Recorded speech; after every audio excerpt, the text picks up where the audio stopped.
فرمان مصطفیٰ صلی اللہ تعالی علیہ وآلہ وسلم، نیت المؤمنی خیر من عملی، مومن کی نیت اس کے عمل سے بہتر ہے۔ اللہ عز و جل کی رضا پانے اور ثواب کمانے کی غرض سے سلسلہ دیکھنے سے پہلے اچھی اچھی نیتیں فرما لیجئے۔ اللہ عز و جل کی رضا کی خاطر علم دین حاصل کروں گا، سیکھ کر دوسروں تک نیکی کی دعوت پہنچاؤں گا، خاص خاص باتیں لکھوں گا، اول تاخیر دیکھوں گا۔ کھلی اسلام کی آنکھیں، ہوا سارا جہاں روشن، کھلی اسلام کی آنکھیں، ہوا سارا جہاں روشن، عرب کے چاند صدقے کیا ہی کہنا تیری طلعت کا، عرب کے چاند صدقے کیا ہی کہنا تیری طلعت کا۔ الحمدللہ رب العالمین والصلاة والسلام علی سید الانبیاء والمرسلین، اما بعد فاعوذ باللہ من الشیطان الرجیم، بسم اللہ الرحمن الرحیم۔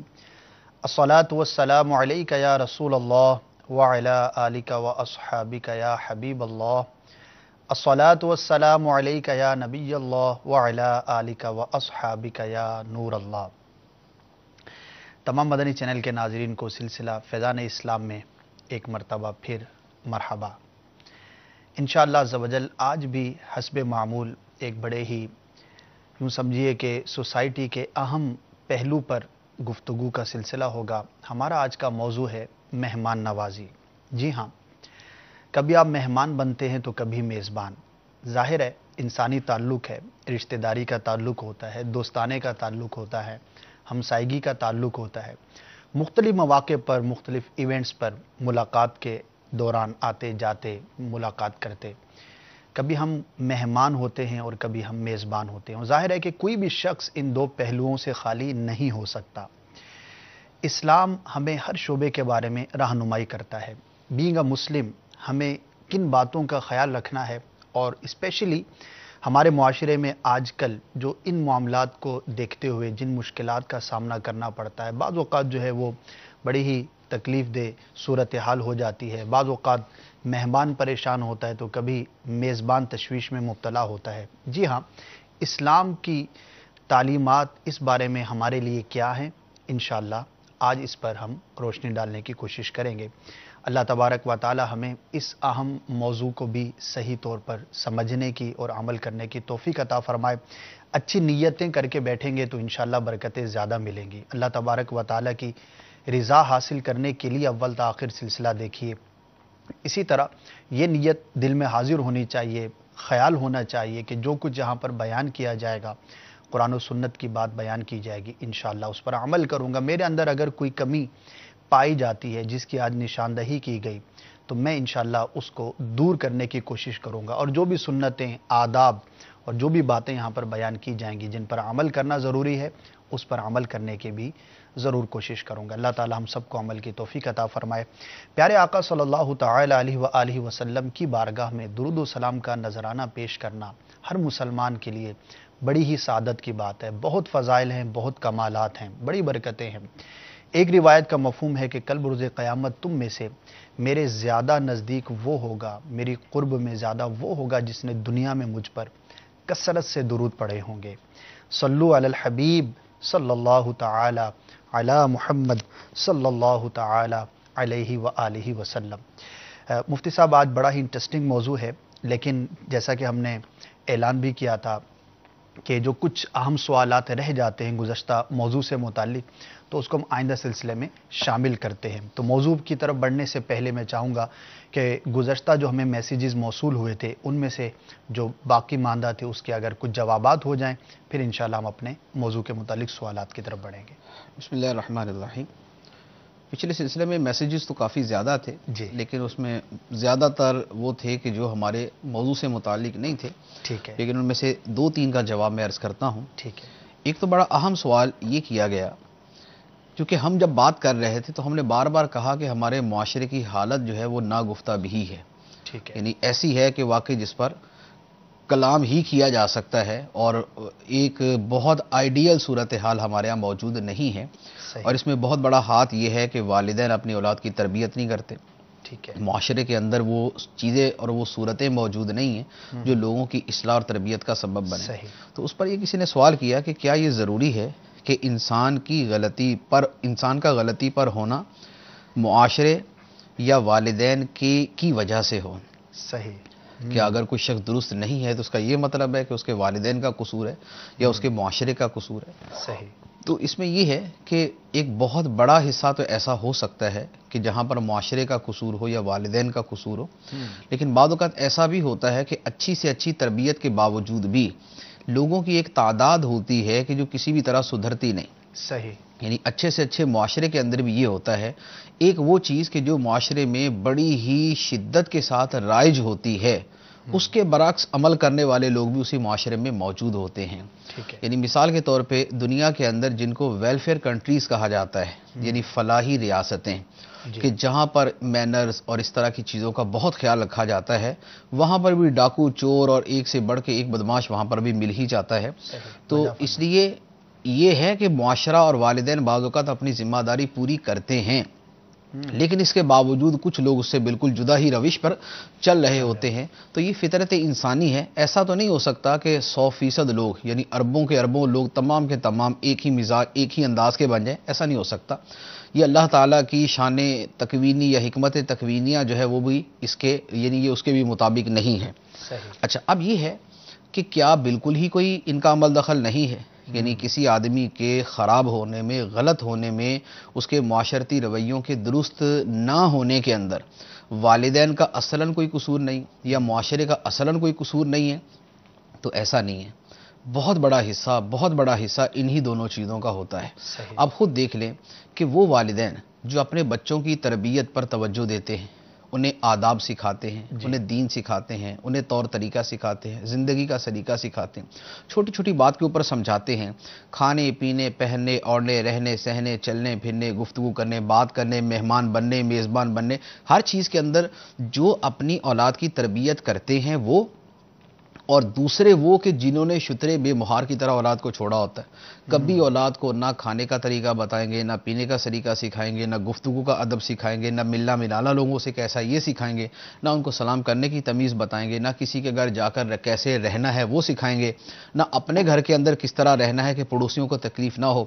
جو نہیں سکھائیں گے. ان دونوں طرح کے والدین کے بچوں میں جو فرق ہے وہ میرے خیال میں اگر کسی کی آنکھیں نہ بھی درست ہو تب بھی اس کو پتہ چل جائے گا کہ دونوں میں زمین و آسمان کا فرق ہوتا ہے. اس سے پتہ چلا کہ والدین کی تربیت کا بہت بڑا اثر ہوتا ہے. اگر ان کی تربیت شروع سے بچوں کے حوالے سے اس طرح ہو کہ ان کی پراپر معاشرتی تربیت کرے، صحیح اسلامی تربیت کریں، ان کو ہر بات کے اندر آداب، سنتیں اور جو صحیح طریقہ ہے وہ سکھائیں، تو اولاد بڑے ہو کر بھی ان عادات کی پابند ہوتی ہے. وہ چیزیں ان کی نیچر کے اندر داخل ہو جاتی ہیں. جو والدین، جو قومیں اپنی اولاد کو یہ سکھاتی ہیں کہ آپ نے قطار میں کھڑے ہونا، آپ نے لائن لگانی ہے، ان قوموں کے بچوں کو آپ دیکھ لیں، اور جہاں اس کا نام و نشان بھی نہیں ہے وہاں پر دیکھ لیں وہ سارے کود پڑیں گے ایک دوسرے کے اوپر کہ نہیں پہلے میری باری، پہلے میری باری. لیکن جنہوں نے قطار لگانا سکھایا ہوگا وہاں کا طرز عمل بالکل جدا ہوگا. تو وجہ فرق کیا؟ وجہ فرق یہ ہے کہ ان کے والدین ان کی تربیت کرتے ہیں. ایک تو یہ. اب دوسرا معاشرے کا مسئلہ. جی، معاشرے کے اندر جب ہر شخص صرف اپنی ذات تک محدود ہو جائے اور وہ یہ کہے کہ بھائی دوسرا جو کچھ بھی کرتا ہے وہ اس کا عمل ہے، مجھے اس سے کوئی غرض نہیں ہے. کوئی سگریٹ پیتا ہے، کوئی شراب پیتا ہے، کوئی چوری کرتا ہے، کوئی دوسرے پہ ظلم کرتا ہے، زیادتی کرتا ہے، میں کسی کے معاملے کے اندر دخل نہیں دوں گا. جب یہ والا رویہ ہوتا ہے تو بگڑتا ہوا آدمی بگڑتے بگڑتے اپنی انتہا کو پہنچ جاتا ہے. جبکہ اگر جو ہمارا دین ہمیں سکھاتا ہے نیکی کا حکم دینا اور برائی سے منع کرنا، کوئی بد تہذیبی، بے تمیزی، بے ادبی، کوئی ایسی چیز دیکھی جائے اس کے اوپر دوسرے کو سمجھا دینا، اگر اس اسلامی اصول کے اوپر عمل ہو تو ایک آدمی اگر غلطی کرنے لگے گا تو اس کو یہ پتا ہوگا کہ 100 آدمی مجھے سمجھانے کو موجود ہے. اگر میں کسی کا حق ماروں گا، اگر میں کسی پر زیادتی کروں گا، اگر میں کسی بڑی عمر کے آدمی سے اچھے انداز میں بات نہیں کروں گا تو 100 آدمی مجھے سمجھانے کو موجود ہے کہ بھائی آپ کیسے بات کر رہے ہیں، آپ کو پتہ نہیں بڑوں سے کس طرح بات کی جاتی. اگر کوئی شخص چھوٹوں کو ڈانٹتا ہے، مارتا ہے، تو اس کو اگر معاشرہ اس کا واقعی زندہ ہوگا تو اس کو پتا ہوگا کہ اگر میں نے یہ کیا تو مجھے 100 بندہ سمجھانے کے لیے موجود ہے کہ بھائی بچوں سے اس طرح بات نہیں کرتے، یہ طریقہ نہیں ہوتا. تو معاشرے کا عمل دخل اس کے اندر بہت زیادہ موجود ہے. بگاڑ میں کمی ہوگی، رکاوٹ ہوگی تو لازمی بات ہے جہاں پر سمجھنے سمجھانے کا جو ہے وہ سلسلہ ہوگا وہاں پر لازمی طور پہ معاشرتی تربیت اچھی ہوگی. لہذا والدین اور معاشرہ، اگر معاشرے کے افراد اچھے ہیں تو پھر والدین اور معاشرے کا اس میں اچھا کردار ہے، اور اگر معاشرے کی حالت خراب ہے تو پھر اس کے اندر بہت سارے والدین کا اور معاشرے کی اکثریت کا اس کے اندر عمل دخل ہے، تبھی یہ والی صورتحال پیدا ہوتی ہے. صحیح بجا فرمایا، ماشاءاللہ. اچھا، اس کے علاوہ ایک دوسرا میسج تھا، یہ تو یعنی شادی کے حوالے سے ہے. یہ میں اس لیے یہ بطور خاص اس لیے لے رہا ہوں کہ ہمارے معاشرے کے اندر اس کو بڑا برا سمجھا جاتا ہے، جبکہ یہ محض ایک کلچر کی چیز ہے، اس کا شریعت کے ساتھ کوئی تعلق نہیں ہے. وہ یہ ہے کہ ایک لڑکی اپنی ماں سے یہ کہہ سکتی ہے کہ میں فلاں شخص سے شادی کرنا چاہتی ہوں. ہمارے معاشرے کے اندر اس کو اس قدر معیوب سمجھا جاتا ہے کہ اگر کوئی لڑکی یہ بول دے تو اس کا مطلب یہ ہوا کہ اب دنیا کے ہر فرد سے اس کی شادی ہو سکتی ہے سوائے اس کے. بجا فرمایا، ٹھیک ہے نا؟ بہت شدت ہے اس میں. یعنی اس میں اس قدر شدت ہے کہ اس نے اس کا نام لے کیوں لیا، اب سوال ہی پیدا نہیں ہوتا کہ وہاں پر شادی کی جائے. یہ ہمارا یعنی یہاں کے سابقہ لوگوں کے ساتھ رہنے کی وجہ سے یہ کلچر تو ضرور ہو سکتا ہے. اسلام کے اندر اس طرح کی کوئی پابندی نہیں ہے، کوئی ممانعت نہیں ہے. والدین کا اپنا حق ہے، اپنا اختیار ہے، وہ اولاد کو سمجھائیں گے. ٹھیک ہے، اگر اچھا سمجھتے ہیں تو رشتہ کر دیں، اگر اچھا نہیں سمجھتے تو پیار محبت سے اس کو سمجھا دیں. لیکن صرف اس بات کی پاداش کے اندر کہ لڑکی نے یہ کہہ دیا یا لڑکے نے یہ بول دیا اب اس کی کبھی کسی بھی صورت وہاں پر شادی نہیں کرنی، یہ طرز عمل بالکل غلط ہے. بہت ساری برائیوں کی جڑ ہے، بہت ساری خرابیاں اسے جنم لیتی ہیں، اور اسے ایک قسم کا اسے کوئی حیا یا اس کو جو ہے وہ اچھا اخلاق، اچھے کردار یا اسلامی حکم کے اندر لیا جاتا ہے. نہ یہ اسلامی حکم ہے، نہ یہ کوئی اسلامی اخلاقیات کے اندر ہے، اور نہ اس کا تعلق حیا کے ساتھ ہے. ہاں کہنے کا انداز غلط ہو صحیح، یا پہلے کوئی چکر چل رہا ہے اس وجہ سے کہہ دیا، وہ ایک اور چیز ہے. لیکن ضروری تو نہیں ہے کہ ہر ایک کا اس کا جو پس منظر ہے وہ غلط ہی چل رہا تھا اور اسی کے بعد اس نے یہ جملہ کہا. بیلنس کیسے ہوگا؟ جیسے آپ نے یہ وضاحت فرمائی نا، حسن زن کے ساتھ. اچھا، حسن زن کے ساتھ. ماں باپ ایسے جو ہے نا وہ آنکھیں بند کر کے نہیں بیٹھے ہوتے کہ ان کو اپنی اولاد کا پتہ نہ ہو کہ ان کی یہ بات کس وجہ سے ہے. اور دوسرا یہ ہے کہ بہت ساری چیزوں کے اندر حسن زن پر بھی عمل ہو سکتا ہے. احتیاط اپنی جگہ، لیکن حسن زن کا دامن بھی ساتھ ہی رکھنا چاہیے. تو بیلنس اس انداز کے اندر ہوگا. لہٰذا اس کو یہ سمجھ کے کہ یہ چونکہ حیا کے ٹوٹلی خلاف ہے لہذا اب اس کو نہیں کر سکتے، ایسا نہیں ہے. ان چیزوں کے اندر بیجا سختیاں اور شدتیں جو ہیں یہ بھی ہمارے معاشرے کو بہت ساری غلط چیزوں کے اوپر ڈال رہی ہیں. ٹھیک ہے، ماشاءاللہ. اچھا، ایک سوال ہے کہ دعوت وغیرہ میں کھانا کھانے کے آداب کیا ہے؟ جی، تو یہ تو ہمارا اصل ٹاپک ہے جس کے اوپر ہم نے کلام کرنا ہے، لیکن اس کا تعلق مہمان کے ساتھ ہے کہ دعوت میں کھانا کھانے کے آداب کیا ہیں. تو یہ مہمان سے متعلق ہیں اور ہمارا آج کا ٹاپک میزبان سے متعلق ہے، لہذا ہم اسی کے اوپر کلام کریں گے. یہ انشاءاللہ عز و جل اس سوال کا جواب جو ہے وہ ہم اگلے سلسلے کے ہمارا موضوع چلے گا تو اس میں ہم پیش کریں گے. ٹھیک ہے مفتی صاحب، جزاک اللہ خیرہ. آپ نے ہمارے ناظرین کے سوالات کے جو جوابات ارشاد فرمائے. میں ابتدا میں ترغیب دینا بھی بھول گیا، آپ کو اسکرین پر آج بھی نمبر دکھایا جا رہا ہے، آپ اس پر آپ کال کر سکتے ہیں. میسیج کا نمبر بھی آپ دیکھ رہے ہوں گے، آپ میسیج بھی کر سکتے ہیں. اور آج کا جو ہمارا موضوع ہے ویسے تو مہمان نوازی ہے، دونوں ہی اس میں آ جاتے ہیں، لیکن اس میں بطور خاص ہم آج میزبان کے حوالے سے سوالات کو شامل کریں گے. تو اس موضوع سے متعلق میزبان کو کیا دشواریاں ہوتی ہیں، سنتیں اور آداب کیا ہونی چاہیے، اور دیگر آپ کے ذہنوں میں جو سوالات ہوں آپ ضرور ہم سے ابھی ہاتھوں ہاتھ کر سکتے ہیں.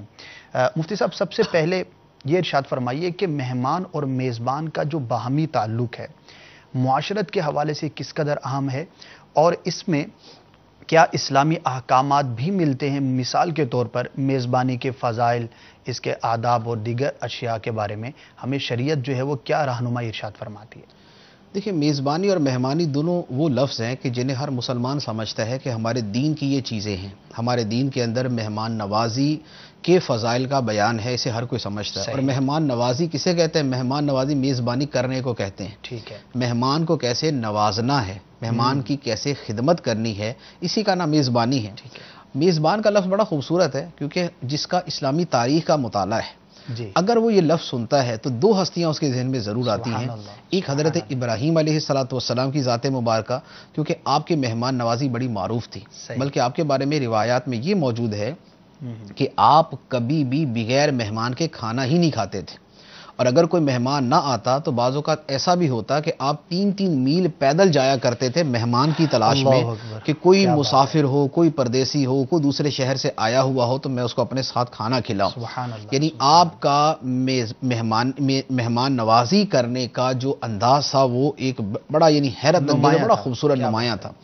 اچھا، اسی طرح دوسرے میزبان کا نام جو ہے وہ بھی ہر مسلمان ادنا توجہ سے سمجھ جاتا ہے، وہ ہے حضرت ابو ایوب انصاری رضی اللہ تعالیٰ عنہ، میزبان رسول جی جن کا لقب تھا. یعنی سرکار دو عالم صلی اللہ علیہ وآلہ وسلم جب مکہ مکرمہ سے مدینہ منورہ تشریف لائے تو سیدنا ابو ایوب انصاری رضی اللہ تعالیٰ عنہ وہ ہستی تھے جنہیں بطور میزبان کے اللہ تعالیٰ نے منتخب کیا تھا. اللہ تعالیٰ کیونکہ سرکار صلی اللہ علیہ وآلہ وسلم نے تو یہ فرمایا تھا نا کہ میری اونٹنی کو جانے دو، یہ اللہ کے حکم پہ چل رہی ہے اور اللہ کے حکم پہ رکے گی. ورنہ تو ہر کوئی منتظر ورنہ تو تھا. ہر کوئی منتظر تھا، ہر کوئی کہہ رہا تھا کہ یا رسول فرمائے. اللہ ہمارے یہاں تشریف لے آئیے. سبحان اللہ. تو اللہ تعالیٰ کے حکم پر وہ اونٹنی چلتی ہوئی حضرت ابو ایوب انصاری رضی اللہ تعالیٰ عنہ کے گھر کے سامنے ٹھہری تھی سبحان اللہ. اور سرکار صلی اللہ علیہ وسلم کے گھر تشریف لے گئے تھے. تو اس کا مطلب یہ ہوا کہ ابو ایوب انصاری رضی اللہ تعالیٰ عنہ کائنات کے اندر واہ، وہ میزبان ہیں جنہیں اللہ تبارک و تعالی نے بطور خاص منتخب فرمایا تھا خاتم النبیین صلی اللہ علیہ وآلہ وسلم کی مہمان نوازی کے لیے. میزبان بھی کیسا سعادت مند اور مہمان بھی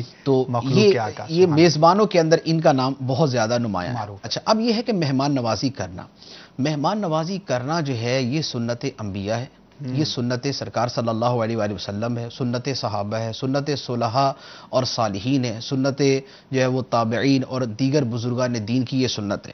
قرآن پاک کے اندر حضرت ابراہیم علیہ السلام کی مہمان نوازی کا تذکرہ موجود ہے. یعنی ہم نے یہ کہا تھا نا کہ حضرت ابراہیم علیہ السلام کی مہمان نوازی معروف تھی، قرآن پاک کے اندر بھی آپ کی مہمان نوازی کا واقعہ بطور خاص بیان کیا کہ فرشتے آپ کے پاس حاضر ہوئے. سبحان اللہ. آئے کسی اور کام کے لیے تھے لیکن پہلے حضرت ابراہیم علیہ السلام کے پاس آئے اور آپ کو آ کے اولاد کی بشارت عطا فرمائی.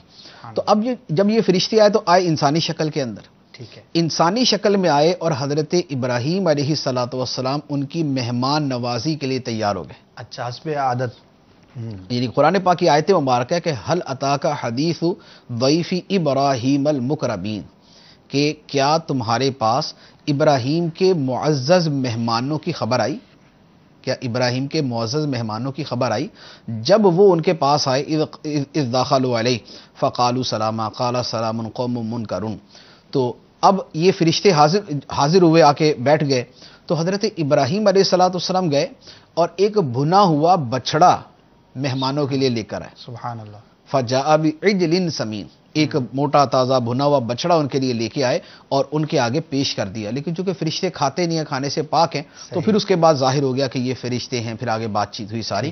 تو ابراہیم علیہ السلام کی اس مہمان نوازی کا واقعہ قرآن پاک کے اندر موجود ہے. اچھا، اسی طریقے سے نبی کریم صلی اللہ علیہ وآلہ وسلم کا مہمان نوازی فرمانا اور صحابہ کا آپ کی مہمان نوازی کرنا، اس کے کثرت سے تذکرے احادیث مبارکہ کے اندر موجود ہے. نبی پاک صلی اللہ علیہ وآلہ وسلم کی بارگاہ میں صدیق اکبر رضی اللہ تعالی عنہ تو یوں کہہ لیں کہ مستقلی مہمان تھے. کیا بات ہے. یعنی اکثر و بیشتر یہ ہوتا تھا کہ عشاء کی نماز پڑھ کے سرکار کے ساتھ بیٹھ گئے، کھانا یہیں سے کھا کے جانا. سبحان اللہ. اچھا، اور انصار صحابہ کرام تو سرکار صلی اللہ علیہ وسلم کے میزبان تھے. صحیح کہ نبی پاک صلی اللہ علیہ وآلہ وسلم کے گھر میں روزانہ یا ہر دوسرے دن کھانا جو ہے وہ انصار صحابہ کرام کی طرف سے آیا کرتا تھا. تو انصار جو ہیں یہ میزبان ہیں نبی پاک صلی اللہ علیہ وآلہ وسلم کے. حضرت ابو ایوب انصاری تو بطور خاص ہو گئے کہ ان کے گھر کے اندر قیام فرمایا تھا جب تک حجرے تعمیر نہیں ہوئے، اور بقیہ انصار صحابہ کرام جو ہیں وہ ہر دوسرے تیسرے دن جو ہے وہ اپنی طرف سے کچھ نہ کچھ مہمان نوازی کے طور پہ پیش کیا کرتے تھے.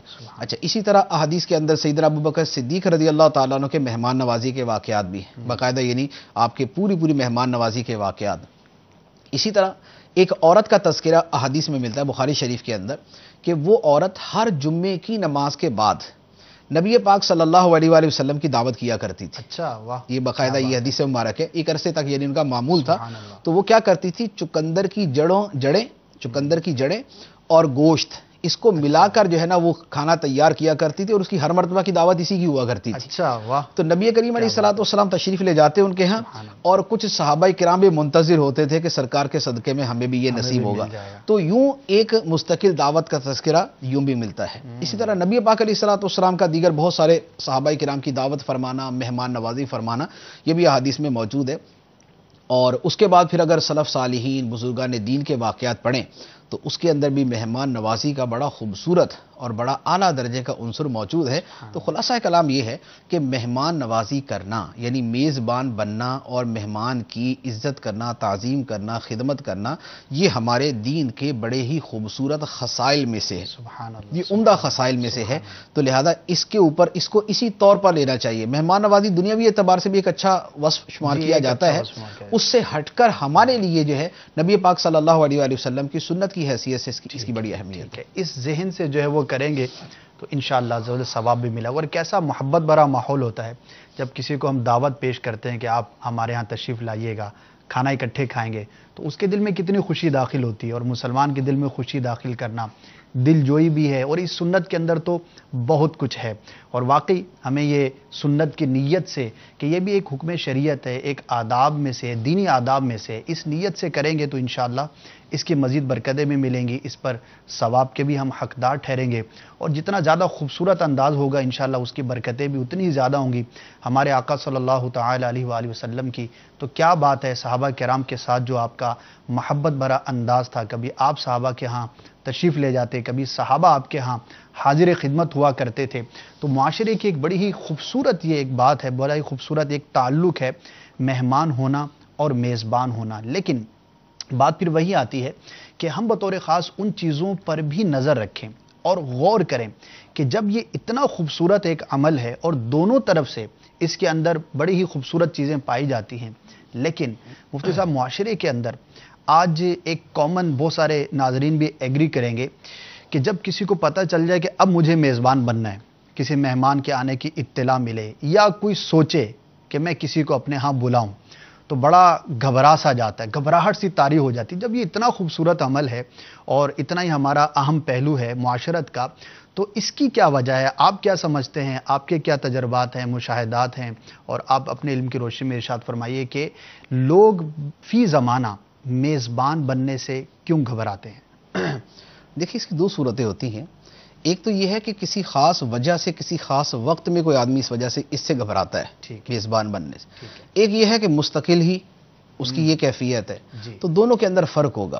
کبھی کبھار کوئی خاص وجہ پیش آ گئی تو اس کی کچھ اور وجہ ہو سکتی ہے. بعض اوقات آدمی کے گھر کے حالات ایسے ہوتے ہیں کہ اس وقت اس کے لیے مہمان نوازی کرنا ممکن نہیں ہوتا، یا وہ مثال کے طور پہ وہ ابھی فوری طور پہ سفر پہ نکل رہا ہے یا کسی ضروری کام کے لیے جانا ہے، اس وقت پتہ چلا کہ مہمان آ رہا ہے. اب مہمان کے ساتھ انٹریکشن اسی کا ہے، رابطہ اسی کا ہے، بات چیت اسی نے کرنی ہے.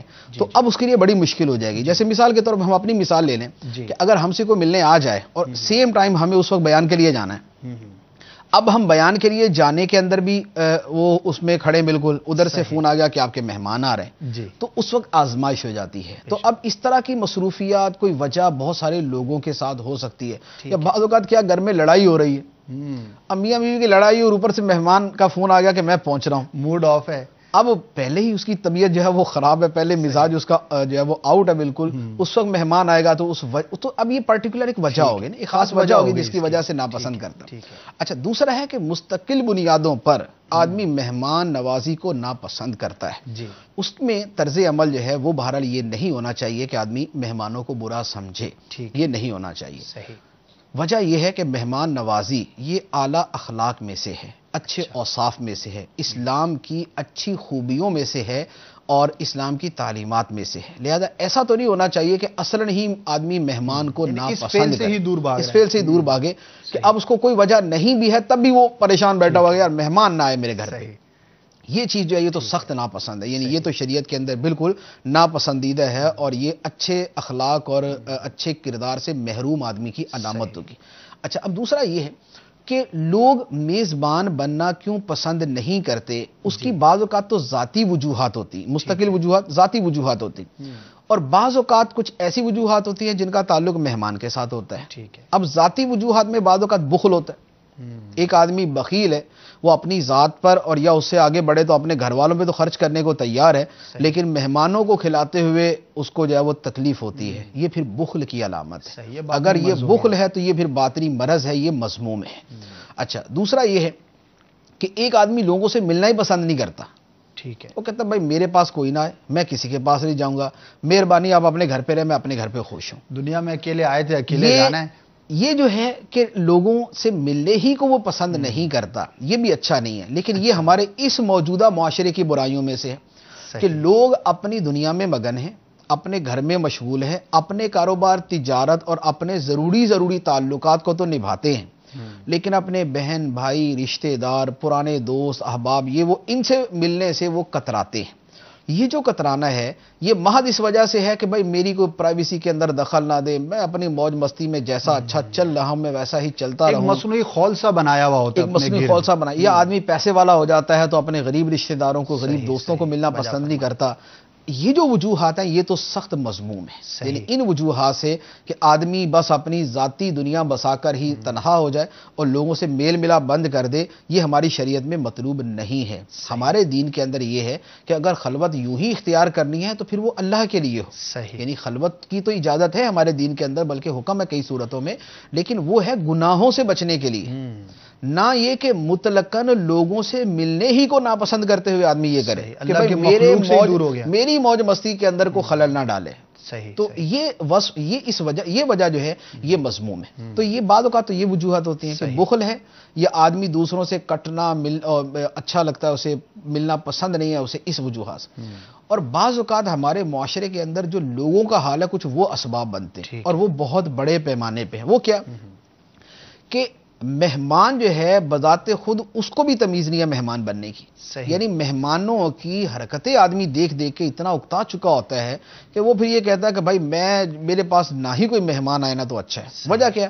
مہمان کے آنے جانے ہر چیز کے اندر جو نہ کوئی ٹیڑھا پن ہوگا، جیسے وہ یہ بغیر اطلاع کے آ جانا، ٹھیک ہے، بے وقت آ جانا، اچھا آنے کے بعد جو ہے فضولیات کے اندر مشغول ہو جانا۔ ایک آدمی اپنی زبان کو فضول سے بچاتا ہے لیکن دوسرا اس کی زبان کو جو نا پوری دن اور پورا رات جو فضولیات میں لگا کے چھوڑتا ہے، یا آنے کے بعد کبھی اس کی غیبت کبھی اس کی برائی بیان کرنا۔ یہ میزبان نہیں پسند کرتا کہ یار نہ مجھ سے غیبت کرواؤ اور نہ مجھے غیبت سناؤ، میں دونوں سے بچنا چاہتا ہوں۔ اب وہ اس وجہ سے پسند نہیں کرتا کہ لوگوں کو گفتگو کا آداب کا پتہ نہیں ہے، یہ جب بھی آئے گا گناہوں بھری گفتگو ان کے مزاج کا حصہ ہے۔ جب یہ آئیں گے اب ان کو بولنا کہ بھائی یہ گناہ ہے اب چپ ہو جاؤ تو یہ مفت کی لڑائی، یعنی یہ تو لڑائی ہوئی، اور یہ نہ بولیں تو اب انتہائی صبر کر کے جناب وہ پوری غیبت سننی پڑے گی۔ تو اس وجہ سے آدمی پسند نہیں کرتا کہ اس کے پاس کوئی آئے، تو یہ بہرحال ایک بڑی وجہ ہے، صحیح یعنی وصف بنتا ہے۔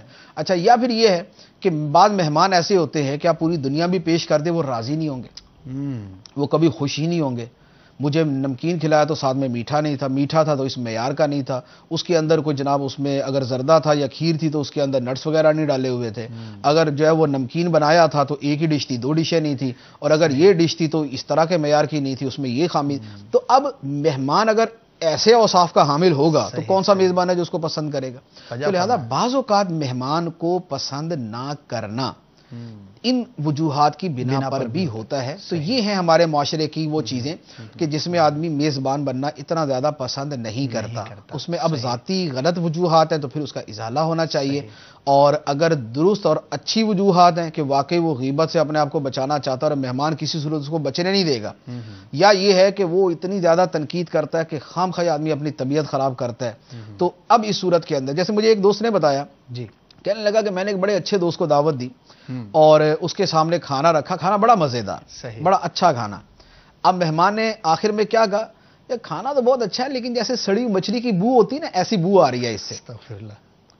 یعنی اس کی تعریف بھی جو مذمت میں اس نے اختتام کیا اس کے لیے، اور آگے مہمان نے اس کو جو نا ان جملوں سے نوازا، تو اب اس کے بعد یہ دوبارہ کہاں اس کو بلائے گا کہ بھائی آپ آؤ میرے پاس۔ اتنی دل آزاری والی اسی طرح فضول سے بچنا جو ہے نا یہ اتنا مشکل ہے، مہمان تو بنا لے۔ پاس کرتے ہیں مفتی صاحب گھر کے بارے میں، بعض اوقات یہ بھی ہوتا ہے، بعضوں کی عادت ایسی ہوتی ہے کہ جیسے گھر میں آئے، اب میزبان بیچارہ یہی سوچتا رہ جاتا ہے کہ یار میرے گھر کے بارے میں جب پچھلی دفعہ یہ آیا تھا تو اس نے جو یہ کمنٹس دیے تھے، اب آئے گا تو پتہ نہیں کیا بات کرے گا. تو وہی بات ہے, یہ اسباب بھی ہوتے ہیں جس کی وجہ سے. تو اب یہ ہے کہ یہ تو وہ ساری چیزیں ہیں جو مہمان کو سکھانے والی ہیں. وہ ہمارے نیکسٹ ٹاپک مہمان کو تو انشاءاللہ ہم سکھائیں گے کہ اس کو کیسا ہونا چاہیے. مفتی صاحب میزبان کو بہرحال اپنی ایک آپ نے بات جو ابھی گفتگو کے دوران ارشاد فرمائے, اگلے سوال سے پہلے میں چاہوں گا تھوڑا اس کو اور آپ ڈیٹیل سے اگر بیان فرمائیں کہ یہ چیز ہمارے معاشرے کے اندر بڑی پھیلتی بھی چلی جا رہی ہے. جو آپ نے ایک وجہ بیان فرمائی نا کہ بعض لوگوں کا یہ ایسا ہی ذہن بن جاتا ہے کہ یار کوئی خاص وجہ نہیں ہوتی, بس اکیلا پن پسند کرتے ہیں. ہمسائے کے بارے میں معلومات ہی نہیں اس کو کہ میرے ساتھ کون رہ رہا ہے. مہمان بننا, میزبان بننا ان کو یوں بھی پسند نہیں ہوتا. جو یہ ایک خول کے اندر اپنے آپ کو بند کر لیتے ہیں اور ان کا ایک یہ ذہن بن جاتا ہے کہ یار ہم جتنا تعلق کم رکھیں گے تو میری جو ذاتی جو فوائد ہیں, کوئی شرعی وجہ نہیں, ذاتی فوائد جو ہے وہ مجھے زیادہ سے زیادہ حاصل ہوں گے, اور یہ ہر آنے والے دن میں بڑھتا چلا جا رہا ہے. تو اس میں کچھ ایسی بات ہو جائے, کوئی ایسی تربیت کے مدنی پھول ملے کہ آخر اس کے نقصانات بھی کچھ ہو سکتے ہیں کہ اب وہ تو اپنا فائدہ ہی سوچتا ہے نا کہ یار زیادہ لوگ آئیں گے جائیں گے تو میرا یہ نقصان ہوگا, لیکن نہ آنے میں جو اس کا ذاتی نقصان ہے وہ کیا ہو سکتا ہے, تاکہ لوگوں کا ذہن بنے کہ نہیں یار یہ جو میں عمل کرنے جا رہا ہوں تو اس میں میرا بھی نقصان ہو سکتا ہے, جیسے اکیلے رہ جانا, مصیبت کے وقت پھر کسی کا نہ آنا.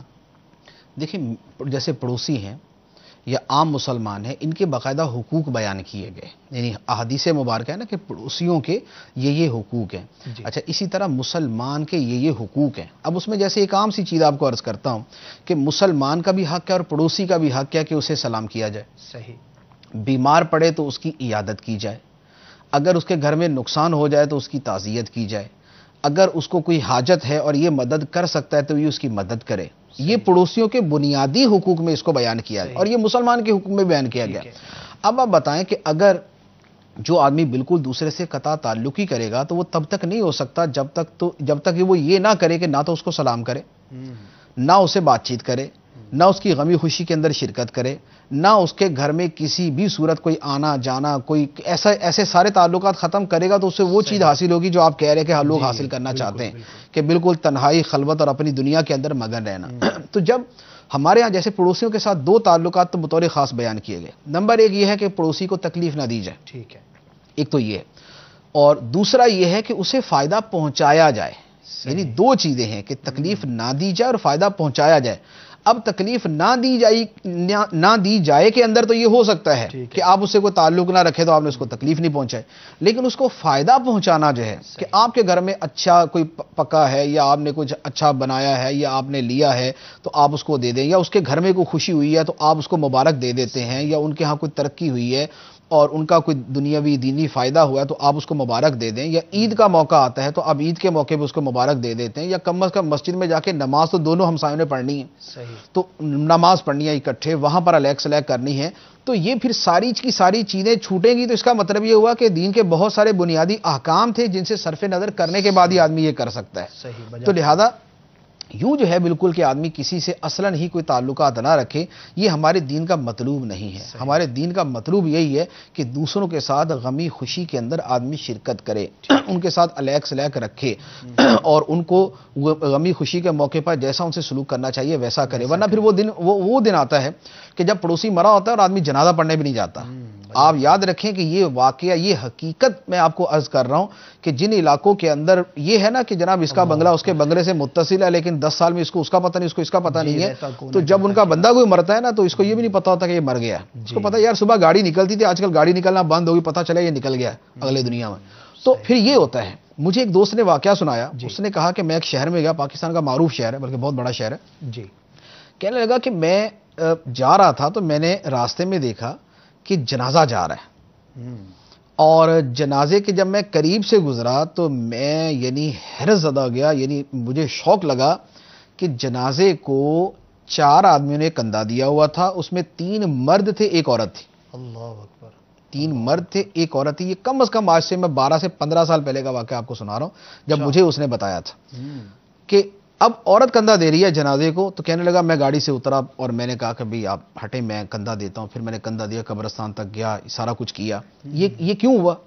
صحیح اس کے پیچھے ریزن وہی نکلتا ہے جی کہ جب پڑوسیوں کے ساتھ اثر کوئی تعلق نہیں ہوتا تو بینگلوز کی پوری لائن تو ضرور ہوتی ہے لیکن مرنے کے اوپر بھی پتہ نہیں چلتا، اس کے صرف رشتہ دار آتے ہیں یا اس کے کاروباری لوگ آتے ہیں اور بس پھر وہی کندھا دینے والے ہوتے ہیں اور وہی آنے جانے والے ہوتے ہیں، بقیہ سب کے لیے برابر ہوتا ہے۔ تو یوں قطع تعلقی اور دوسروں سے دور رہنا جو ہے یہ ہمارے دین کے اندر پسندیدہ نہیں ہے۔ مل جل کر رہیں اور ہمارے جو اقدار ہیں اس کا خیال رکھیں اور شریعت کو جو مطلوب چیزیں ہیں ان پر عمل کریں، اسی سے ہمارے معاشرے میں خوبصورتی ہے، اسی میں ہر شخص کے حق کا تحفظ ہے اور یہی ہماری دنیا اور آخرت کے لیے بہتری کا سامان ہے۔ مفتی صاحب، آج ہم میزبان کو بطور خاص ڈسکس کرنے جا رہے ہیں۔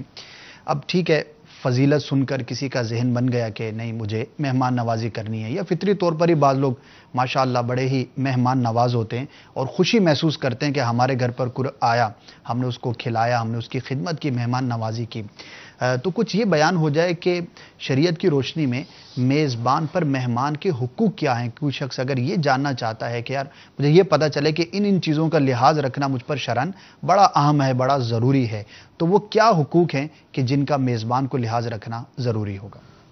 دیکھیں، اس کے اوپر میں نے کافی تفصیل کے ساتھ اس کی جو میں نے دیکھا تھا اس مسئلے کو۔ جی، اس میں پہلے تو میں یہ عرض کروں کہ دیکھیں میزبان کی کئی صورتیں ہوتی ہیں، کئی قسمیں ہیں۔ ٹھیک ہے، جیسے مثال کے طور پہ میزبان وہ بھی ہے کہ میں اگر اپنے مکتب میں بیٹھا ہوا ہوں تو مجھے میرا کوئی جان پہچان والا ملنے کے لیے آ گیا، صحیح، تو وہ بھی میرا مہمان ہے۔ ٹھیک ہے، لیکن وہ میرا مہمان اس اعتبار سے ہے کہ وہ کچھ دیر بیٹھے گا اور اس کے بعد وہ چلا جائے گا، یہ نہیں ہے کہ وہ 3 دن میرے پاس مکتب میں ٹھہرے گا، ٹھیک ہے، ٹھیک ہے نا؟ صحیح تو ہے، وہ اس عارضی کیٹیگری کا واقعہ ہے۔ مہمان نہیں ہے اور میں اس کیٹیگری کا اس کا میزبان نہیں ہوں گا۔ صحیح، ایک وہ ہوتا ہے کہ کوئی رشتہ دار آتا ہے یا کوئی پرانا جان پہچان والا، جیسے کوئی اپنے جناب گاؤں سے کسی کا ملنے والا آ گیا، صحیح، اب وہ اس کے پاس آ کے 2 3 4 دن ٹھہرتا ہے، یا گھروں کے اندر جو ہے وہ بہنیں آتی ہیں، بیٹیاں آتی ہیں، وہ آ کے کئی دن ٹھہرتی ہیں، ایک وہ مہمان ہوتے ہیں صحیح، رشتہ داری کے اعتبار سے۔ ایک وہ مہمان ہوتا ہے کہ جس کو ہم دعوت دیتے ہیں، جیسے ہم نے ولیمے کی دعوت دی کسی کو، یا ہم نے ہمارے گھر پہ کوئی عقیقے کا پروگرام ہے یا کوئی اس طرح کا دوسرا فنکشن ہے، ہم نے اس کی دعوت دی، اب اس کے اوپر مہمان آئے۔ ٹھیک ہے، یہ جو مہمان ہماری دعوت کے اوپر آئے ہیں تو یہ وہ نہیں ہوں گے جو 3 دن ہمارے گھر میں ٹھہر کے جائیں گے، صحیح، لازمی بات ہے فنکشن میں آئیں گے، فنکشن اٹینڈ کر کے ایک واپس وقت چلے کے جائیں لیے آئے گے۔ چلے گئے، تو یوں میزبان متعدد اقسام کے ہوتے ہیں۔ ٹھیک ہے، اچھا، اب ان میں ہر ایک کے اعتبار سے پھر چیزیں مختلف ہو جاتی ہیں۔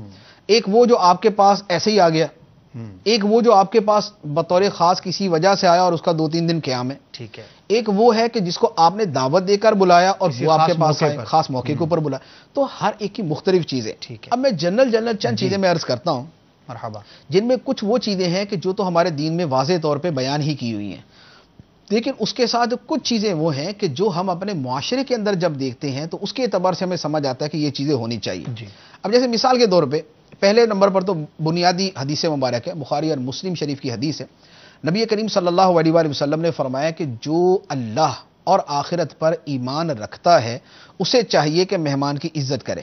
صحیح، تو اب یہ کس قدر اہم الفاظ کے ساتھ جو ہے یہ بیان کیا گیا کہ جو اللہ اور آخرت کو مانتا ہے اسے چاہیے کہ مہمان کی عزت کرے۔ سبحان اللہ، تو گویا یہ اللہ رسول پہ ایمان رکھنے والے کے لیے ایک بنیادی حکم ہے کہ مہمان کی عزت کریں۔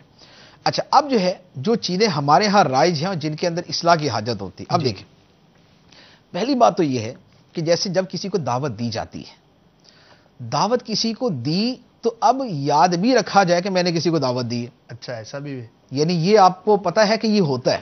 صحیح، جیسے کسی نے یہ دعوت دی کہ جناب قبلہ میں نے آپ کی دعوت کرنی ہے جمعے والے دن، اچھا اب وہ قبلہ تو بیٹھے ہوئے ہیں جمعے والے دن، صحیح، یہ دعوت دینے والا جو ہے اس کو یاد ہی نہیں، صحیح، صحیح، وہ بیچارہ سارے کام چھوڑ کے شام تک بیٹھا رہا کہ میں میری دعوت تھی اور اس نے مجھے کہا تھا، 2 4 دن بعد ملاقات ہوئی، یار وہ میں نے آپ کی دعوت کی تھی نا، میں بھول گیا میں۔ اللہ اللہ اللہ اللہ، یعنی صحیح، یہ صحیح، پیش آمدہ صورت میں عرض کر رہا ہوں کہ ایسا ہوتا ہے۔ اچھا، دوسرا یہ ہے، اس میں تو یہ ہے کہ چلے وہ بول دیتا یار میں نے کنفرم تھوڑی کیا تھا آپ کو صحیح، کہ میں آپ کو جمعے کی دعوت دے دی ہے، یہ تھوڑی کہا میں کہ یہ کہ آپ کی لیکن جمعے کی دعوت کا confuse ارادہ تو- ہے، confuse تو لیکن کر دیا اس نا کو اس کو، کنفیوز کر دیا، بالکل، اس کو کنفیوز کر دیا نا، واضح نہیں۔ اچھا، دوسرا یہ دعوت دے دی اور دعوت دے کے بھول گئے، صحیح، اب مہمان پہنچے ہوئے اور میزبان ہے ہی نہیں، اللہ اللہ، اس کو فون کیا کہ بھائی صاحب آپ کہاں پر ہیں؟ کہا میں تو بیٹھا ہوں فلاں علاقے کے اندر. اچھا یار آپ نے مجھے بلایا تھا. او ہو یار میں نے آپ کو بلایا تھا مجھے یاد نہیں رہا. صحیح، یہ انسلٹ ہے اس کی. صحیح، یہ مہمان کی انسلٹ ہے. بہت بڑی آزمائش. یعنی یوں لاپرواہی، ایک واقعی بھول جانا تو پاسبل ہے، بار بھول چوک کے اوپر وہ نہیں ہوتی، لیکن یہ غفلت کے اندر بہت زیادہ داخل ہوتی چیز،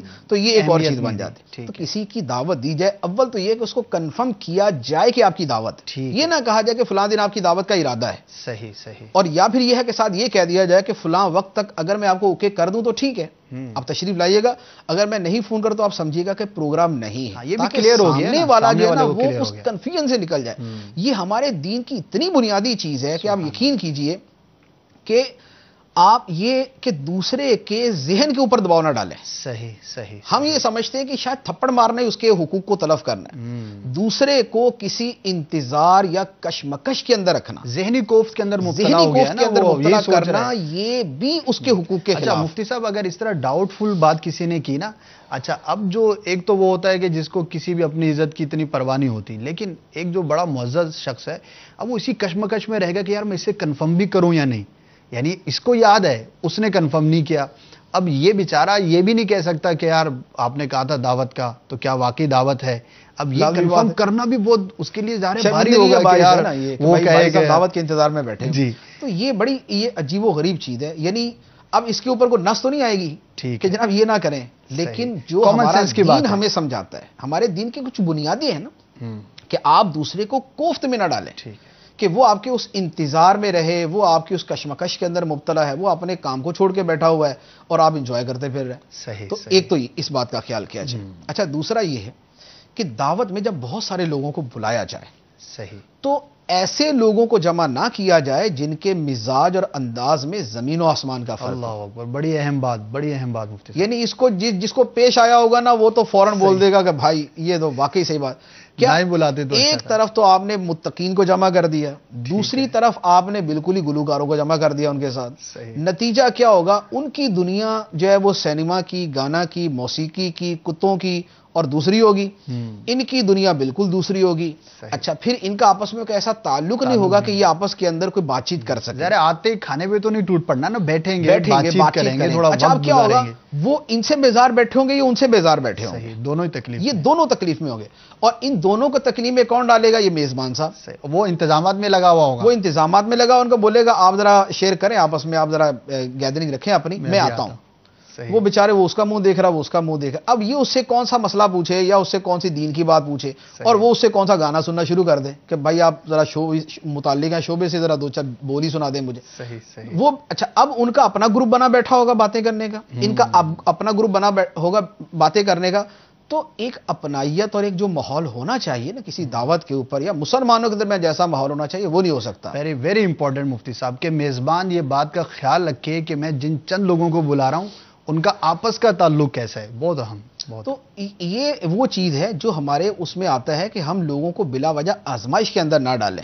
اچھا پھر اس میں معاذ اللہ بعض اوقات یہ بھی ہوتا ہے کہ نیک لوگ اپنے پندار میں بیٹھے ہوتے ہیں کہ ہم نیک ہیں، وہ گناہگار جو ہیں وہ اپنے اس میں بیٹھے ہوتے ہیں کہ ہم سلجھے ہوئے پڑھے لکھے ایجوکیٹڈ لوگ ہیں، وہ اپنے گناہ میں مبتلا ہو رہے ہوتے ہیں، وہ اپنے گناہ میں مبتلا ہو رہے ہوتے ہیں. تو اس طرح کی چیزوں سے اجتناب کیا جائے.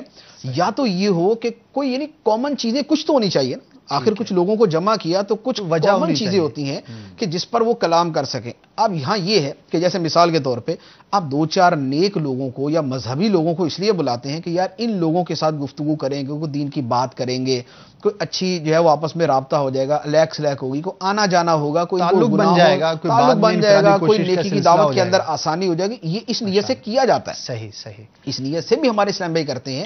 لیکن جہاں یوں کیا جائے وہاں ٹھیک ہے، لیکن جہاں ایسی بطور خاص کوئی مجلس نہیں ہے، کوئی چیز نہیں ہے، وہاں پر جو ہے نا وہ دو مختلف جنسوں کو جمع کر دینا جو ہے یہ مناسب نہیں ہے. یہ میزبان کے جو اپنے آداب نہیں ہے اس کے خلاف. آپ کی اس بات سے ایک اور پہلو بھی ذہن میں آ رہا ہے کہ بعض اوقات یہ بھی ہوتا ہے کہ مثال ہے سارے دوست ہیں، میزبان کے تو سارے دوست ہیں لیکن وہ آپس میں ان کی بنتی نہیں ہے، دشمنی ہے، یعنی وہ ایک دوسرے کے ساتھ بیٹھنے پسند نہیں کرتے. اچھا میزبان کا تعلق ایسا ہے کہ دونوں کے ساتھ اچھا ہے، تو اب وہ جب دونوں جمع ہوں گے تو وہ کہے گا یار دیکھو اچھا یہ کس کو بلا لیا؟ میزبان کو خود گفتگو نہیں کرنی آتی پھر، جی، یعنی اس کو یہ سمجھ نہیں آ رہی ہوتی کہ میں ان سے کیا بات کروں، ان سے کیا بات کروں. جن سے کاروباری تعلق ہوتا ہے ان سے آدمی کی گفتگو بالکل ڈیفرنٹ انداز کی ہوتی ہے، جن سے مذہبی تعلق ہوتا ہے ان سے بالکل مختلف انداز کی بات چیت ہوتی ہے. بجا فرمایا. تو اب ان دونوں سے مشترکہ بات کیا کرے؟ پھر پاکستان کے حالات ہی رہ گئے اس کے لیے. صحیح. یعنی پھر وہ اسی طرح کی چیز لے کے بیٹھے گا کہ جو بالکل ہی پھر ادھر کی ادھر کی چلتی رہیں گی، لیکن ایزی فیل نہیں کریں گے وہ دونوں. بہتر یہی ہے کہ آپ جو دعوت اس طرح کریں اس میں دعوت کا اسی طرح کا ہونا چاہیے کہ آپ ایک قسم کے لوگوں کو جمع کریں، ایک ہم مزاج یا جو ایک طرح کی گفتگو کر سکتے ہیں ان کو جمع کیا جائے. اچھا اس میں بھی خاص طور پہ جب ایک قسم کے لوگ بہت سارے جمع کر لیے جائیں، دوسری قسم کا ایک ہی ہو. صحیح. یعنی آپ نے 15 بالکل اور ٹائپ کے جمع کر لیے اور ایک بالکل مذہبی جمع کر لیا، تو گوشہ نشی نہیں ہوگا اس دعوت وہ میں. بیچارہ اتنا وہ عجیب و غریب حالت کے اندر بیٹھا ہوتا ہے. اور اس کے برعکس بھی یہی ہوتا ہے کہ آپ اتنے سارے بالکل ایک ذہن کے مذہبی ذہن کے جمع کر لیں، دوسرا بالکل دوسرا جمع کر لیں گے تو اگرچہ آپس میں ان کو گفتگو کرنی چاہیے، صحیح، لیکن جو معاشرے میں ہوتا ہے ہم اس کے اعتبار سے کلام کر رہے ہیں، اس کا نتیجہ درست نہیں ہوتا. وہ بیچارہ اکیلا بیٹھا شرمندہ ہو رہا تھا، وہ کہتا میں کن کے اندر آگے پھنس گیا یار، ان کی تو دنیا ہی اور ہے، ان کی تو گفتگو ہی اور ہے. صحیح. تو لہذا اس چیز کا بھی جو ہے وہ میزبان کو خیال کرنا چاہیے. اچھا ایک تیسری بات کہ مہمان کے مرتبے کا خیال کرتے ہوئے اس کو دعوت دینی چاہیے. اچھا اس کا مطلب کیا ہوا؟ جیسے مثال کے طور پہ آپ نے کوئی گھر کا پروگرام ہے، کوئی فیملی کا پروگرام ہے، اس میں دعوت کسی معزز دینی آدمی کو دی اور پروگرام ہے بے حیائی پر مشتمل، صحیح، گانے باجے پر مشتمل. آپ نے تو تبرکاً جا کے اس کو کارڈ پکڑا دیا کہ آپ آ جائیے گا، لیکن یہ نہیں سمجھا کہ یار اس بندے کا جو سٹیٹس ہے، جو اس کا مزاج ہے، اس کے اعتبار سے مجھے اس کو دعوت دینی چاہیے یا نہیں. لوگوں کا اس معاملے میں غفلت کا یہ عالم ہے کہ امام اعظم رضی اللہ تعالیٰ نے فرمایا کہ میرے ساتھ بھی یہ پیش آ چکا ہے. اچھا، امام اعظم رضی اللہ تعالیٰ کا اپنا فرمان ہدایت شریف کے اندر موجود ہے اچھا، کہ مجھے ایک مرتبہ کسی جگہ دعوت دی گئی اور وہاں پر جناب موسیقی بج رہی تھی. اللہ اللہ اللہ. تو فرمایا کہ میں ایسے ایک واقعے میں مبتلا ہوا. صحیح. تو یہ گویا پتا چلا کہ یہ یعنی کامن سینس نان سینس پرانا ہی چلتا آ رہا ہے. اچھا اب میں آپ کو ایک واقعہ سناتا ہوں. جی. کچھ عرصہ پہلے مجھے ہمارے ایک مفتی صاحب ہیں، ان کے ساتھ یہ پیش آیا. جی. ان کو کسی عقیدت مند نے دعوت دی کہ مفتی صاحب تشریف لائیے گا اور یہ ہے وہ ہے، وہ بیچارے چلے گئے. وہ صحیح. اب جب وہ اس ہال کی شادی کی دعوت تھی، شادی کے اس میں داخل ہوئے تو سامنے جو ہے بالکل جو سٹیج تھا اس کے اوپر بہت بڑی جو ہے وہ ایک سکرین لگی ہوئی. اچھا. اس سکرین کے اوپر دلہن کو لائیو دکھایا جا رہا تھا. یا اللہ. دلہن جہاں بھی موجود تھی وہاں کیمرے لگے ہوئے تھے، تو سامنے کی سکرین پر کہ جو اندر آ رہا ہے نا وہ زیارت کرتا ہے. آج کل یہ ٹرینڈ بن رہا ہے. ٹھیک ہے، یہ ٹرینڈ بن رہا ہے، یہ حرام ٹرینڈ ہے یہ. صحیح. تو بارہ وہ سامنے دلہن سجی سجائے بیٹھی ہوئی تھی، اس کے ساتھ پھر جو دوسری لڑکیاں ہوتی ہیں وہ ساری آنا جانا سب چل رہا ہے، اور مردوں عورتوں کا اکٹھا ہی انتظام. یعنی ہمارے یہاں جو تھوڑی بہت شرم ہوتی ہے نا بہت ساری جگہوں پر کہ تب بھی کم از کم درمیان میں کچھ اور نہیں ہے تو وہ گملے ہی رکھ دیتے ہیں، پردہ ہی کر لیتے ہیں، کچھ تو کرتے ہیں. وہ اس سے بھی فارغ کہ ایک ہی ٹیبل کے اوپر مرد عورت سارے بیٹھے ہوئے، اور اس کے اندر جناب ان کو دعوت دی کہ آپ تشریف لائیے گا برکت کے لیے. اس کی تو اپنی برکت بیچاری کی چلی جائے گی وہاں پر جا کے، وہ وہاں جا کے کیا برکت ڈالے گا اس کے اندر. تو اب وہ جو ہے وہ جن کے ساتھ یہ واقعہ وہ کہتے ہیں کہ میں وہاں گیا، بس میں اندر گیا ہوں اور پھر میں اگلے قدم میں واپس نکلا اور میں نے میزبان سے کہا یار کوئی کو خوف خدا، کوئی آپ کو عقل نام کی چیز ہے یا نہیں، یا اس جگہ پر آپ مجھے دعوت دے رہے ہیں، یہاں پر آپ نے مجھے دعوت دی. انہوں نے حضور آپ کے آنے سے برکت ہو جائے گی. کمال ہے، اس بیچارے کی اپنی برکت نکل جائے گی، تم مجھ سے برکت ڈلوانے کی باتیں کر رہے ہو. تو اب ایسی جگہ پر کسی اس طرح کے آدمی کو دعوت دینا یہ تو خود اس کو گناہ میں بھی ڈالنا اور کتنی بڑی آزمائش ہے، عزت اور اس کے سٹیٹس کا ستیہ ناش بھی کرنا ہے. بالکل. تو لہٰذا جب دعوت دی جائے تو آپ یہ دیکھ لیں کہ وہ دعوت اس کو کس جگہ پر دی جا رہی ہے، اس کے لیے خوشی کا مقام و مرتبے کے اعتبار سے وہ بنتی بھی ہے یا نہیں بنتی. یعنی وہ بیچارہ جائے اس کو یوں لگے کہ شادی پہ میں سینمے کے اندر آ گیا ہوں، یا یہ ہے کہ وہاں وہ موسیقی چل رہی ہے، دھمال ہو رہی ہے اور ہلڑ بازی ہو رہی ہے، اس کے اندر آپ کسی معزز آدمی کو بلا لو، اس طرح کے آدمی کو جو لوگوں میں معروف ہے اور جو عالم دین ہے، جس کی رسپیکٹ ہے دینی اعتبار سے، آپ اس کو جناب بالکل ننگ دڑنگ موسیقی کے اندر بلا لو گے تو یہ اس بیچارے کا کیا قصور ہوگا؟ وہ تو واپس ہی جائے گا اور بیٹھے گا تو گناہگار ہوگا. لیکن کم از کم بلانے والے میزبان صاحب کو تو اس یہاں پر عقل استعمال کرنی چاہیے. تو ایک یہ چیز بھی ہے کہ جس کا میزبان کو خیال کرنا چاہیے. ماشاءاللہ. اچھا ایک اور بات اچھا یہ اب یہ کامن ہے، وہ یہ ہے کہ مہمان کے آنے پر میزبان کو خوش اخلاقی اور خوش مزاجی کا مظاہرہ کرنا چاہیے. صحیح. یہ اس کے بڑے بنیادی حقوق میں سے ہے. صحیح. یعنی یہ جو ہے نا کہ مہمان کی عزت کرے، فَلْيُكْرِمْ ضَيْفَهُ، اپنے مہمان کی عزت کرے. یہ اس کی عزت کرنے کا ایک بڑا اہم پہلو ہے کہ اس کے آنے پر خوش اخلاقی اور خوش مزاجی کا مظاہرہ کرے. اگر منہ بگاڑ کے بیٹھ جائے گا، موڈ آف کر کے بیٹھ جائے گا، مہمان بیچارہ جو ہے نا وہ اتنا شرمندہ ہوگا اپنے اندر ہی اندر کہ یار میں کہاں گیا، کیا میں نے کر دیا. نہ وہ بیچارہ جا سکے، نہ وہ وہاں ٹھہر سکے، نہ اگلے بنے نہ نگلے بنے اس کو. تو یہ والا طرز عمل نہیں ہونا چاہیے. یہ مہمان نوازی کے آداب کے خلاف. مفتی صاحب بڑی اہم بات آپ نے توجہ دلائی کہ جب مہمان کہیں پر جا رہا ہوتا تو اس کو توقع ہوتی ہے کہ یار میزبان کھڑا ہو کر ملے گا، گلے نہ بھی ملے تو کم از کم مسکرا کے جی ماشاءاللہ مرحبا کہتے ہیں، آپ تشریف لائے، ہمیں خوشی ہوئی. اور جو بھی ایک آداب، کامن آداب ہوتے ہیں تو وہ بڑا ہی لے لینا تو چلو لازمی بات کر ہی لیتے ہیں، اس سے تو کوئی اوائڈ نہیں کرے گا، ورنہ تو انداز اب جو آن دا اسپاٹ لڑائی شروع ہو جائے گی. لیکن اس کے بعد اگلی بہت ساری چیزیں بتا دیتی ہیں نا کہ میزبان کو مہمان کا آنا پسند آیا یا نہیں آیا، یہ خوش ہوا یا ناخوش ہوا. اچھا، اسی سے ساتھ ملتی ہوئی ایک اور چیز ہے، یہ خیر وہاں یہ دوستوں والے مہمان نوازی میں نہیں ہوتی، یہ رشتہ داری والی مہمان نوازی میں. وہ کیا؟ اپنے بچوں کی پٹائی شروع کر دیں. صحیح. یعنی میزبان غصے میں آ جائے، بچوں کو لتاڑ جاڑ برا بلا کہہ، ڈانٹ ڈپڑ، یہ کر وہ کر. وہ کیا ہوتا ہے؟ وہ میزبان مہمان یہ اگرچہ وہ وجہ نہ بھی ہو، ٹھیک ہے، یہ وجہ نہ بھی ہو کہ مہمان کے آنے پر نہ خوش ہو کے یہ اپنے بچوں سے انتقام لے رہا ہے، اگرچہ یہ وجہ نہ بھی ہو، لیکن تب بھی مہمان یہی سمجھے گا کہ یار میرے آنے کے اوپر جو نا یہ میرے اوپر تو یوں غصہ نکالنے سے رہا، اب لے دے کے بیچارے یہ بچے باقی بچے ہیں یا اس کے گھر والے ہیں تو یہ ان کے اوپر غصہ نکالنا ہے. یہ طرز عمل جو ہے یہ مہمان کی عزت کے اور اس کے اکرام کے خلاف. اگر کسی کا مزاج ہو بھی تب بھی مہمان کے آنے پہ یہ نہ کرے. بدتکلف ضروری نہیں ہے کہ مہمان کو یہ پتہ ہو کہ اس کا مزاج ایسا ہے، صحیح، کہ یہ روٹین کے اندر ہی یوں شفقت کرتا ہی رہتا ہے اپنے خاندان کے اوپر، اس کو نہ بھی پتا ہو، وہ یہی سمجھے گا کہ بھئی یہ شاید میرے آنے پر ہی یہ اس طرح کا وہ مظاہرہ کر رہا ہے، تو یہ وہ بیچارہ جو شرمندگی فیل کرے گا نا تو اس کو بچانا چاہیے. اچھا، یہ زیادہ تر وہاں ہوتا ہے جہاں پر مہمان جو ہے نا بن بلائے آ جائے. صحیح. بلانے پر کسی کو دعوت دی اور آیا پھر تو یہ طرز عمل نہیں ہوتا، لیکن بن بلائے آ جائے تو پھر ذرا اس طرح کی چیزوں کا اظہار شروع ہو جاتا ہے.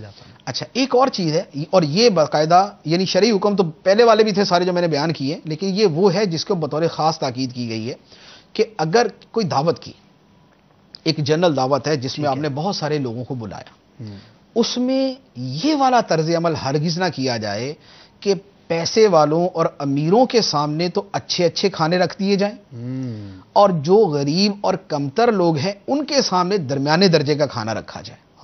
یہ طرز عمل تو واضح طور پہ ڈیفرینشیٹ کرتا ہے کہ بھئی ان کی قدر ہمارے نزدیک زیادہ ہے، ان کی کم ہے.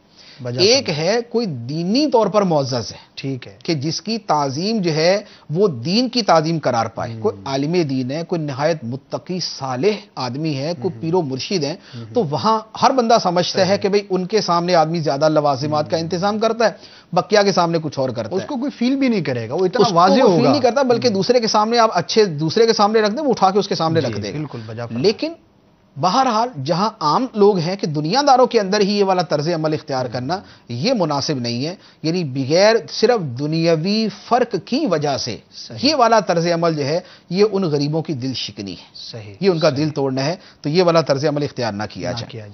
بلکہ اس کا جو ہے اس سے ملتا جلتا ایک اور چیز بھی ہے جس سے باقاعدہ حدیث مبارک کے اندر منع فرمایا گیا. ولیمے کے کھانے کے بارے میں فرمایا گیا کہ ولیمے کا کھانا بدترین کھانا ہے.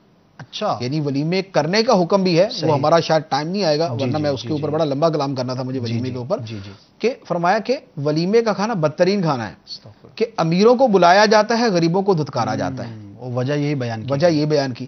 یا فرمایا کہ جنہیں ان کو بلایا جاتا ہے جن کا آنے کا دل ہی نہیں.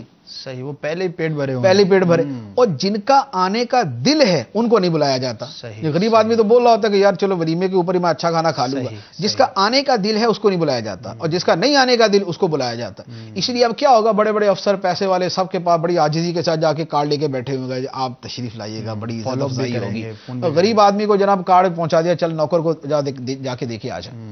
یہ والا طرز عمل جو ہے یہ اچھا نہیں، بہرحال یہ مناسب نہیں ہے. بعض اوقات تو ہمارے ساتھ بھی اس طرح ہوتا ہے، پیسے والے کے ساتھ جناب وہ خود جا کے دے کے آ رہے ہیں اور مذہبی جو لوگ ہیں ان کو نوکر کے ہاتھ بھجوا دیا. ایسی جگہ پر میں تو یہ مشورہ دوں گا کہ جو دیندار اور صاحب منصب آدمی ہے اسے چاہیے کہ اس طرح کی دعوت پہ نہ جائے. نیت کیا جہاں اس طرح کا فرق رکھا جائے وہاں پر اس وجہ سے نہ جائے کہ اس کے دل کے اندر دینداروں کی اور اہل صلاح و فلاح کی وہ قدر نہیں ہے جو پیسے والوں کی ہے. اور ایسی جگہ کی دعوت قبول کرنا کوئی واجب کوئی ضروری بھی نہیں ہے کہ وہاں پر آدمی جائے جائے. ٹھیک ہے ٹھیک ہے.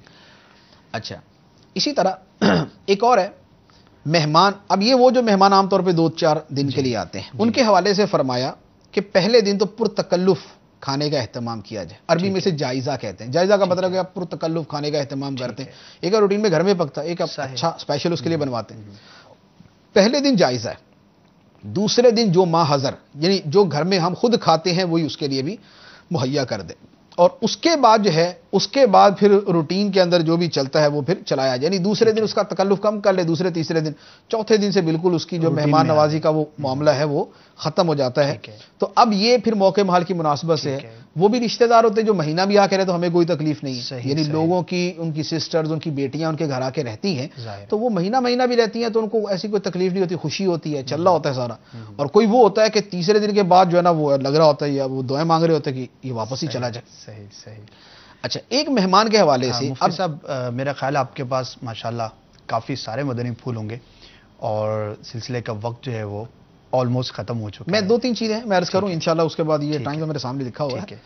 تو اچھا اسی طرح مہمان آئے تو مہمان کے لیے صرف کھانا ہی نہیں ہوتا, اس کے لیے دیگر ضروریات بھی ہوتی. اس کو بٹھانا کہاں ہے, اس کے آرام کا انتظام کیسے کرنا ہے, اسے اگر واش روم جانا ہے تو اس کے لیے کیا صورت ہے. ان چیزوں کا اہتمام اگر میزبان بآسانی کر سکتا ہے تو اس کو کرنا چاہیے. بعض اوقات اتنی آزمائش ہو جاتی ہے کہ آدمی اب وہ تو رات کو کمرے میں چھوڑ کے چلے گئے جناب آپ آرام کریں اب صبح ملاقات ہوگی. یہ پوری رات بیچارہ جس آزمائش میں بہت ساری چیزوں کی وجہ سے گزرتا ہے, کمرے میں مچھر ہیں, چونٹیاں ہیں, اس کا بستر بیچارے کا ٹھنڈا ہے, سردی ہے, اس کو بستر پورا نہیں دیا گیا, واش روم کی اس کو حاجت ہے, اس کو وہ سمجھ نہیں آ رہی کہاں جانا. تو مہمان کے اکرام میں اور اس کی عزت میں یہ بات داخل ہے کہ ان چیزوں کا اہتمام اس کے لیے کیا جائے. ٹھیک ہے. اچھا اسی طرح بعض کا مہمان کو جلدی ہوتی ہے. یہ تو ہے کہ آپ مہمان کو کہیں کہ آپ ٹھہریں, لیکن کبھی اس کو جلدی ہوتی تو پھر اس کو بہت زیادہ اصرار کر کے نہ روکیں. صحیح. یہ عام طور پر جو زیادہ معزز آدمی ہوتا ہے نا اس کے ساتھ پیش آتا ہے. یعنی یا جو بہت مصروف آدمی, اب اس کو جلدی ہے, اس کو کہیں جانا ہے, اس کو کوئی کام کر, میں میزبان لگا ہوا نہیں جی آپ ٹھہریں گے, آپ سوال ہی پیدا نہیں ہوتا کہ آپ جو ہے نا وہ چلے جائیں. آپ کو ٹھہرنا پڑے گا, آپ کو رات رہنی پڑے گی. اتنا اصرار کیا جائے جتنا محبت میں شمار ہو اور سامنے والے کو تکلیف نہ دے. تکلیف دینا ہو, محبت میں شمار ہو, سامنے والے کو تکلیف, لیکن اتنا اصرار کرنا کہ سامنے والا تکلیف میں آ جائے, یہ والا اصرار ہرگز نہیں کرنا چاہیے. الٹ ہو گیا. میں کسی ملک میں گیا جی, وہاں پر مجھے اتنا امپورٹنٹ دوسری جگہ پر جانا تھا, دوسرے شہر کے اندر بیان تھا میرا, جہاں میں ٹھہرا وہ صاحب پیچھے پڑ گئے میرے کہ بھائی آپ کو تو جا ہی نہیں سکتے, آپ ہمارا طریقہ ہی نہیں ہے, ہم تو جانے نہیں دیتے کبھی مہمان کو. میں نے بھائی آپ نہیں جانے دیتے, آپ اس طرح کریں میری جگہ بیان جا کے آپ کر لیں. صحیح. تو وقت دیا ہوا دوسری جگہ. بعض اوقات اتنا سمجھانے کے باوجود بھی لوگ نہیں سمجھتے. تو مہمان کو جو اصرار کیا جائے نا وہ درمیانے درجے کا اصرار کیا جائے, اس کے بعد اس کی مرضی ہے. بالکل یہ بھی نہ ہو کہ مہمان نے کہا میں چلتا ہوں, اس کا بیگ اٹھا کے دیا, یہ لے جناب آپ تشریف آپ کا جانے کا ایسا بھی نہیں ہونا چاہیے. اکرام کے اندر جو چیزیں آتی ہیں اس کو ہر آدمی سمجھ لیتا ہے. اچھا ایک بات یہ ہے کہ مہمان کو دروازے تک رخصت کیا جائے. دروازے تک یہ سنت ہے, یہ حدیث مبارک کے اندر ہے کہ سنت یہ ہے کہ مہمان کو دروازے تک رخصت کیا جائے. اور ایک اہم بات وہ یہ ہے کہ مہمان کے جانے کے بعد اس کی غیبت نہ کی جائے. اللہ اکبر. یہ جو ہوتا ہے نا کہ مہمان گیا تو اب گھر والے بیٹھ کے کہتے ہیں کہ آؤ بھائی چلو بھائی, اب جو نا اس کا گوشت کھانا شروع کرتے ہیں اور اس پہ تبصرے کرتے ہیں. یہ کچھ بول رہا ہے, یہ کچھ بول رہا ہے, یہ اس کی شکل پہ تبصرہ کر رہا ہے, یہ اس کے کپڑوں پہ تبصرہ کر رہا ہے, یہ اس کے بیٹھنے کا مذاق اڑا رہا ہے, یہ اس کی گفتگو کا مذاق اڑا رہا ہے, یہ اس کی کسی چیز کا مذاق اڑا رہا ہے. پھر غیبتوں کا جو سلسلہ ہے یہ تو حرام سیدھا سیدھا, اس میں تو کوئی شک نہیں ہے. تو لہذا مہمان کے جانے کے بعد اس کی عزت یہ ہے کہ اس کی غیبت نہ کی جائے, اس کی برائی نہ بیان کی جائے, نہ وہ عیب بیان کیا جائے اس میں موجود ہے, نہ وہ چیز بیان کی جائے اس میں موجود ہی نہیں. تو ان چیزوں سے احتراز کیا جائے. ٹھیک ہے, ماشاءاللہ, جزاک اللہ خیر. مفتی صاحب کالز بھی تھی ایک دو جو سلسلے سے بتایا گیا ہے کہ سوال ہی سے متعلق ہے, میں خل اس کو شامل کر لیتے ہیں. شامل کیجیے انشاءاللہ. جی سنائیے.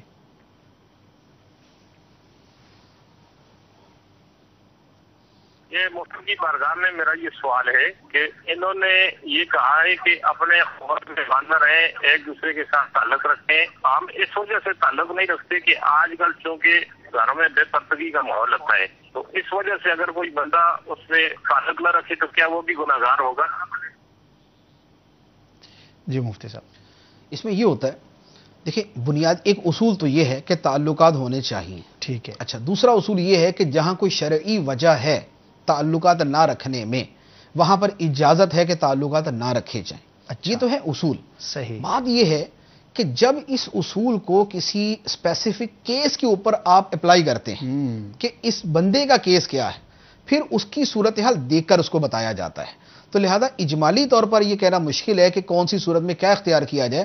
تعلقات رکھنے کا شریعت نے فرمایا ہے، بے پردگی سے شریعت نے بچنے کا فرمایا ہے۔ جس صورت میں تعلق رکھنے میں بے پردگی یقینی طور پر ہوگی یا ظن غالب ہے کہ بے پردگی ہوگی یا کسی خلاف شرع کام کا ارتکاب کرنا پڑے گا، وہاں پر اس سے تعلق جو ہے وہ نہیں رکھا جائے گا۔ ٹھیک ہے، لیکن جہاں تک یہ ممکن ہو کہ بے پردگی سے بچیں، کسی خلاف شرع کام سے بچیں اور تعلق اپنا باقی رکھیں، وہاں اس حد تک اس پر عمل کرنا ہوگا۔ ٹھیک ہے، ٹھیک ہے، ماشاءاللہ کافی گفتگو ہوئی مفتی صاحب۔ آخر کے 3-4 جو مدنی پھول تھے اس پہ کچھ سوالات بھی ذہن میں تھے، لیکن انشاءاللہ اس کو پھر نیکسٹ سلسلے میں انشاءاللہ شامل کریں گے، اور جو سوالات آلریڈی ہمارے پاس موجود تھے ان میں سے بھی 2-3 باقی ہیں، تو انشاءاللہ پھر نیکسٹ سلسلے میں ہم امید یہی ہے کہ اسی موضوع کو ہی ہم انشاءاللہ کنٹینیو کر لیں گے، اور آپ کے پاس جو سوالات ہوں دوران گفتگو آپ نے جو سنی مفتی صاحب کی، کوئی اور بات آپ مزید وضاحت کے ساتھ پوچھنا چاہتے ہیں تو ضرور آپ ہمیں میسیج بھی کر سکتے ہیں، کال بھی کر سکتے ہیں، بعد میں بھی کر سکتے ہیں، انشاءاللہ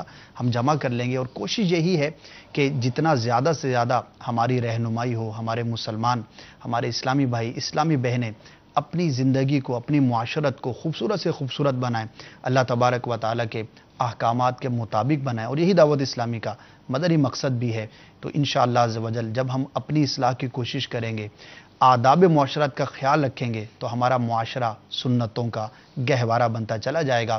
اللہ تبارک و تعالیٰ جو کچھ سنا اس پر عمل کرنے کی توفیق عطا فرمائے۔ اگلے سلسلے میں انشاءاللہ مزید سوالات کے ساتھ دوبارہ حاضر ہوں گے۔ صلو علی الحبیب صلی اللہ تعالی علی محمد صلی اللہ تعالی علیہ وآلہ وسلم۔ کھلی اسلام کی آنکھیں ہوا سارا جہاں روشن، کھلی اسلام کی آنکھیں ہوا سارا جہاں روشن، عرب کے چاند صدقے کیا ہی کہنا تیری طلعت کا، عرب کے چاند صدقے کیا ہی کہنا تیری طلعت کا۔